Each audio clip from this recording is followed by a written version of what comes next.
السلام عليكم ورحمة الله تعالى وبركاته. في هذا الفيديو هذا اللي غنتكلموا فيه على تحليل المنتخب الوطني المغربي في الماتش اللي تلعب قبل قليل ضد المنتخب الليبيري واللي انتهى لصالح العناصر الوطنية بنتيجة ديال 3-0.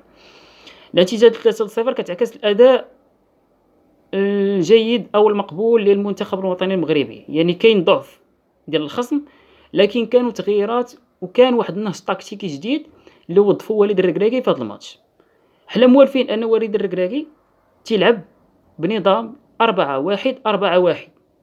لكن في هذه المقابلة هذه حاول أنه يلعب ب4-4-2 ويحولها أثناء الصعود إلى 3-4-3. أنا غنفسر لكم كيفاش. في الوقت اللي المنتخب الوطني المغربي كيرجع لمنتصف الملعب ديالو، في النصف الملعب ديالو كيتحول إلى 4-4-2، لكن في الوقت اللي كيطلع وتيبغي يدير الاستحواذ وتيبغي يطلع إلى مناطق المنتخب الليبيري كيتحول إلى نظام 3-4-3. هذا النظام ديال 3-4-3 عاون المنتخب بزاف في هذه المقابلة هذه. علاش؟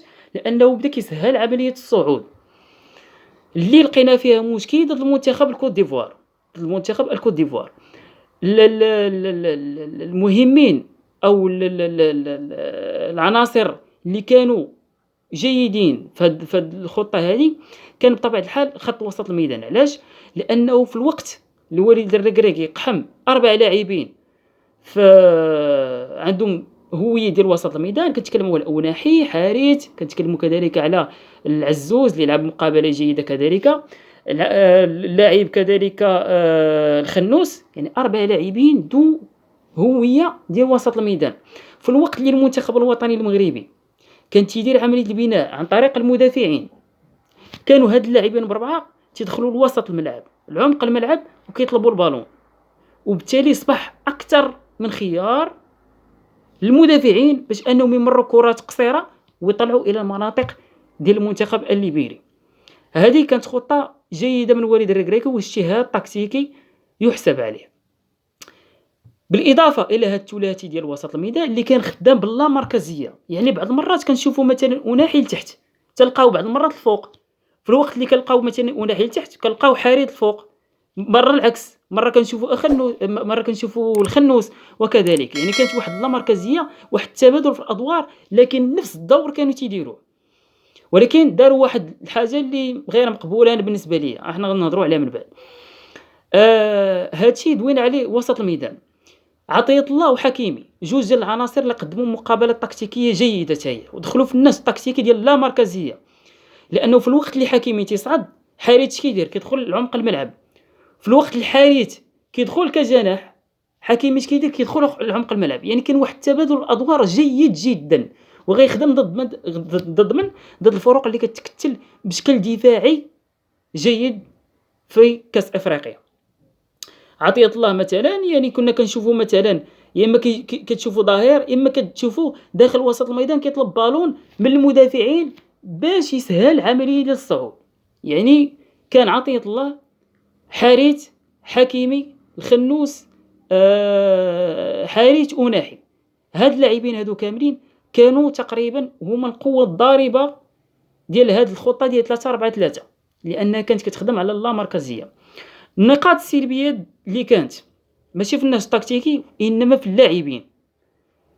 انا بالنسبه لي كنلعب بحارث وناحي عندهم القدره ديال على خلق التمريرات البينيه وما يعطيوني حتى تمريره بينيه، انا بالنسبه لي هذا غير مقبول، غير مقبول. ثانيا كان واحد الضعف كبير على مستوى الاروقه. الزلزولي والصابيري من غيدخل في الشوط الثاني غادي يقدم دقائق احسن من الزلزولي، رغم ان الزلزولي خلق داك الفرص ديال التسديد، الى انه كواجب من الواجبات ديالو كجناح هجومي ما داراش، لان قوه ديال الجناح فين كتمثل فاش؟ في الدريبل. شي الجناح الهجومي اللي ما كانش كيدريبلي راه ماشي جناح هجومي واعر.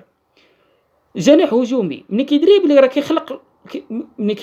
كيخلق واحد المساحه، هذيك المساحه كيخلق اما مساحه ديال التمرير اما مساحه ديال التسديد، وبالتالي كتكون عندك واحد الهامش ديال انك ممكن تخلق فرصه كبيره او تسدد بواحد النسبه عاليه. زلزولي ما دارش، ولكن الصابيري في دقائق قليله قدر يديرها. دونك كان عندنا واحد الضعف على مستوى الاروقه، كانت عندنا قوه في التحكم في الكره، وكان عندنا تكتلنا بشكل كبير في عمق الملعب، وكانت نقطة جيدة. كنت استثمرت بشكل جيد، وأن التمريرات البينية ما كانتش مزيان. حكيمي كيتعتبر بطبيعة الحال، أنا بالنسبة لي حكيمي كيتعتبر من اللاعبين اللي ناضجين ذهنيا في سن 24، لأن القرارات ديالو اللي كيديرها هي قرارات جيدة للمجموعة، عكس حالة أوناحي في هاد المقابلتين. أنا ما فهمتش أوناحي علاش دماغه باقي في المنتخب، باقي في المونديال. أوناحي إلى حدود الساعة كاين واحد التراجع في الأداء الفردي ديالو، بينما حريت عنده فيه الزيادة بزاف، رغم أنه سجل هدف. راه ما بقاش أنك تسجل هدف، بقات أنك شنو هما الأخطاء وشنو هما الحوايج الزوينين اللي درتي ليا. كانوا منظمين تكتيكيا وطبقوا بالحرف الناس التكتيكية ديال وليد، نعم، لكن على مستوى القرارات ديال اللاعب كانت قرارات خاطئة، لا من حريت ولا من أوناحي، وصعبوا خلق الفرص. لأنه في الوقت اللي خصو يمر اش كيدير؟ تيدريبلي تيضربوا واحد تيطيح، تجينا كفرة صافي سالات داك القدرة ديال أننا نخلقوا فرصة. دونك هادشي كان في الماتش كامل تقريبا إلى حدود تقريبا الشوط الثاني لعبنا بهذا الأداء، إلا أن التغييرات غادي تزيد تحسن واحد شوية، غتحسن الأروقة عن طريق عدلي وعن طريق الصابري، اللي بالنسبة لي هادو غيفوزوا المنتخب بزاف. أنا عزوز ما نقدرش نحكم عليه، علاش؟ لأن العزوز باقي ما شفتو أول مقابلة في المنتخب الأول، بينما عدلي تيبان على بينما أن عدلي تيبان على أنه لاعب جيد جدا على مستوى الاختراق. راه الجناح الهجومي هو الاختراق والفيزيون ديالو، كيفاش كيشوف الديبلاسمون ديال التسعود ديال الراس الحربة. دونك بالنسبه لي انا في هذه المقابله هذه ربحنا فيها 3-0 اداء ونتيجه. كانت واحد الاجتهادات تكتيكيه من طرف وليد الركراكي يحسب عليها. التغييرات عطات الاضافه عدلي والصابري. انا بالنسبه لي الزولي ربما الا بقى بهذاك الاداء الصابري افضل. عدلي غادي يقول الكلمه ديالو بشكل كبير في المنتخب الوطني المغربي، وتذكروا هذا الكلام. هذاك اللاعب راه ماشي لاعب عادي، وما غيجيش تشابي الونزو غادي يلعبوا كرسمي في باير ليفركوزن. راه باير ليفركوزن راه هو المتصدر ديال الدور الالماني.